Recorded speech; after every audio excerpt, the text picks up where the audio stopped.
Hi everybody, welcome back. This is Shadia Wade with BP Vlogs. We have hit over 30 episodes and I hope to keep continuing.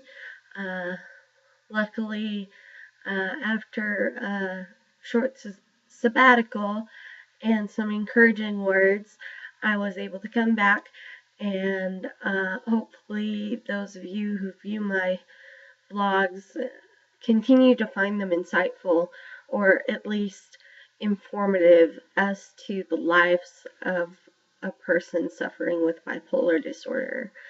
The reason why I'm dressed up today is because I have a graduation reception that I have to attend to, and my husband, my son, and my in-laws will be in attendance, and I felt like getting ready really early because I hate doing things last minute, so I kind of just threw on some pink and an overcoat, and as you can see, was it this one?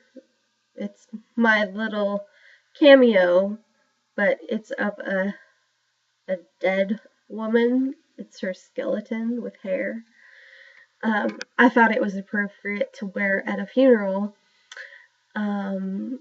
because my beliefs of the dead are that they do not exist in the earth anymore, that their bones remain, but they themselves do not exist anymore. So going to graves and visiting is kind of a waste of time to me.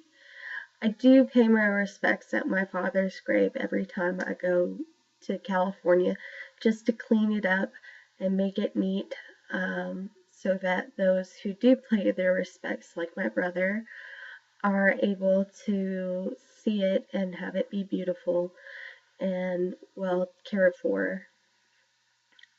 On this next subject, my medication that I was talking about, the Diprexia, or Dialprexia, Dialprex, I don't really know how to say the name, but it's giving me this kind of numb feeling where it's like I get hurt, I don't really react to pain, and I don't get sad, I don't get angry, I don't get overjoyed. Like, I laugh at things out of just kind of manners, you would say, but not necessarily because I find it funny.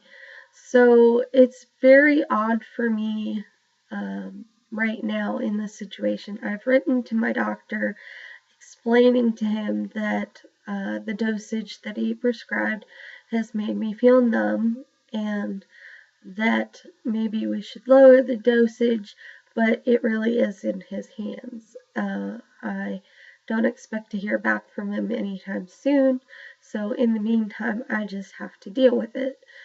The sad part is it really affects the things that I do for work, meaning my schoolwork. My schoolwork is subpar instead of being immaculate.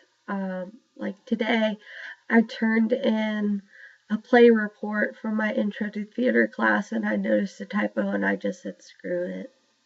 It's a typo. I don't care. And I'm an English major. I should care that those things exist. I should care that there are grammatical errors and things. And another thing was to make a no mask. I made a no mask out of paper mache and it didn't come out the way I thought it would. And so I painted it all up. And it was like, didn't look right, so I painted it again. I spent a lot of time painting this no face mask, so it weighs a ton for paper mache. And I don't know what to do with it.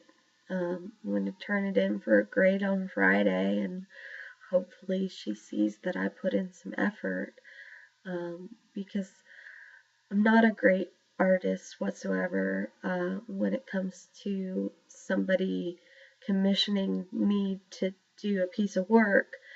But if I'm just free to do whatever I want, I can be really ornate and just fantastic. I've been known to mimic other people's artwork, and I can quick sketch things from memory, and I haven't really felt that drive in a long time, and that really worries me. Like, I've lost the love of that habit, which was a release for me. Just like writing is a release for me, and I'm turning one of my old writings into a graphic novel for my English class. And it's turning out to be a shit ton of work. And I hate to use foul language, but it is a shit ton of work.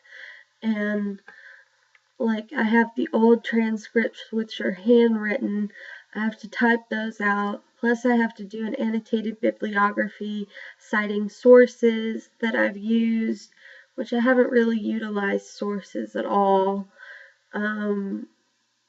Like, there's some aspects of the books that talk about, facial features and, lighting and all that stuff, but it's really, my graphic novel is more of a manga than it is a graphic novel per se, just because the scenario is so far out there. The scenario is a girl who loses her uncle, who is the only person who's ever been a kindred spirit to her. And they were both black sheep of the family, and they were loners, and they clicked. And then when he died, a part of her snapped, and she started hallucinating these literary characters from the books that her and her uncle would read together. So I find it very amusing to see the angst and stuff that goes on between this girl and these hallucinations. And I've been having a really big, hard time debating how to make the normal people look normal in comparison to her, because she wears glasses and she's very broad faced, very angular chin, very anime. And to make the people who are normal seem normal, I was thinking of actually drawing in silhouetted eyes, or not silhouetted eyes, but just eyes where it's like the hood of the eyelid and the eye, with the lower lid underneath, so that you can see their eye open and close. And it's really time consuming and really makes me need to take a break.